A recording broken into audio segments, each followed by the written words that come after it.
Chacun d'entre nous a déjà entendu parler de la gymnastique arythmique. Nous avons vu les gymnastes à la télé, dans les compétitions ou pendant les Jeux olympiques.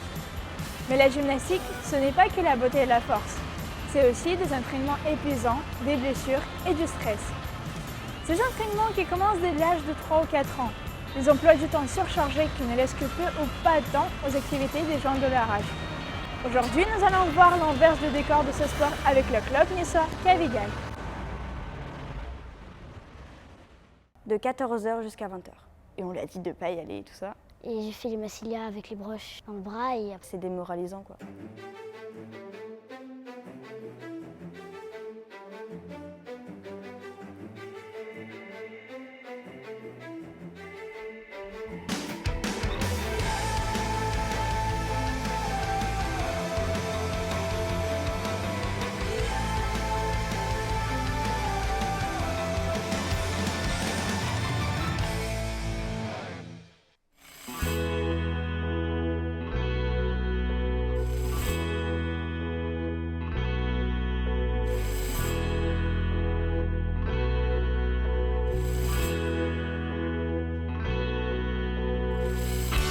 Les filles ne lâchent pas l'entraînement 5 jours par semaine, en plus des cours, révisions, examens et autres devoirs malgré les blessures. Avez-vous déjà remarqué que les équipes de gym présentent des enfants de 13 à 17 ans? C'est le sport où l'âge joue un rôle déterminant. Plus tu es grande, plus il est difficile de faire de nouvelles figures, qui dépassent parfois l'entendement. Tout ça pour devenir une championne de France, puis du monde.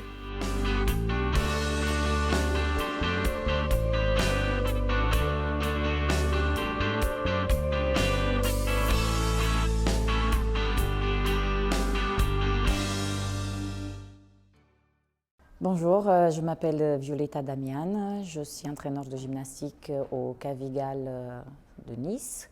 On commence la gymnastique à tout âge, on n'arrive pas toujours champion, mais on peut se faire plaisir à tout niveau. C'est un sport complet, c'est un sport qui développe l'assouplissement, le courage. Normalement, on a des entraînements le lundi, le mercredi et le vendredi à 17h jusqu'à 20h. Et le mardi et le jeudi de 14h jusqu'à 20h. Pour mieux comprendre la technicité de la gymnastique, nous allons voir quelques éléments sur chaque agrès. Commençons par la poutre. C'est un parallélépipède rectangle, long de 5 mètres et large de 10 cm, reposant à l'horizontale, à une hauteur variable du sol. La moindre inexactitude et la chute est assurée.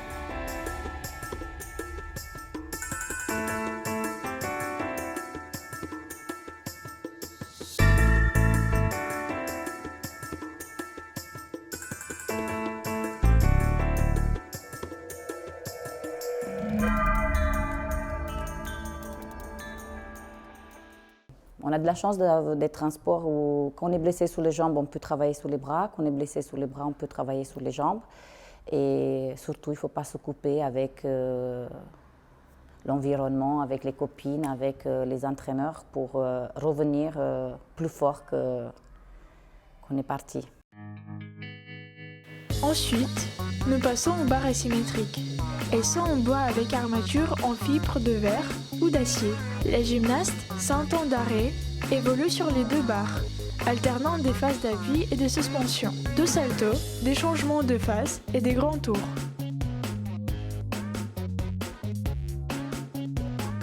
La sortie est une combinaison de rotation, avant, arrière ou longitudinale. Les jeunes filles ne peuvent enchaîner plus de 4 figures à la même barre. Les enchaînements en barre asymétriques comportent au minimum 10 éléments en suspension, en appui et en libre avec élan. C'est l'agrès le plus difficile des 4.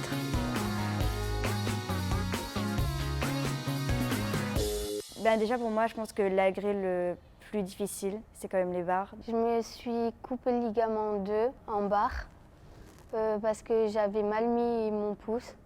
Et du coup, je me suis opérée. Mais j'ai fait mes championnats de France avec le ligament coupé en 2. Imaginez, quel poids doit supporter la cheville d'une gymnaste effectuant des sauts? Des études de biomécanique ont démontré que la charge verticale sur la cheville augmente jusqu'à 5 J. Il s'avère que lorsque le gymnaste pèse 40 kg, la force exercée sur ses chevilles peut atteindre 200 kg. C'est comme si un enfant soulève un sumo. Le saut de cheval est un exercice de gymnastique artistique commun aux hommes et aux femmes, qui consiste à sauter par-dessus une table de saut en effectuant un mouvement acrobatique.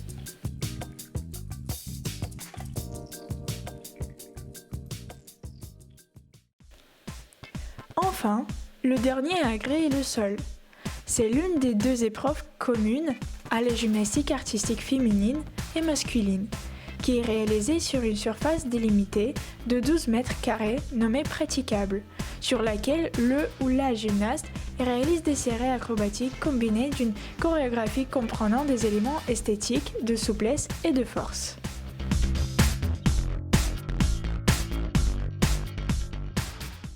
Dans la gym, il y a des moments durs, il y a des moments de peur, mais notre but c'est de tout surmonter.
Rien n'est impossible quand tu veux le faire. Je pense qu'il n'y a rien qui peut t'arrêter quand tu as la motivation et l'envie. Quand j'avais peur de faire quelque chose, des fois je ne me lançais pas. Mais après, j'arrivais à surmonter ma peur et je me lançais. Quand on veut, on peut. Il faut avoir beaucoup de mental quand on est un sportif. Il faut avoir du courage et il faut aimer surtout ce qu'on fait. Mental, mental, mental. Vive la gymnastique!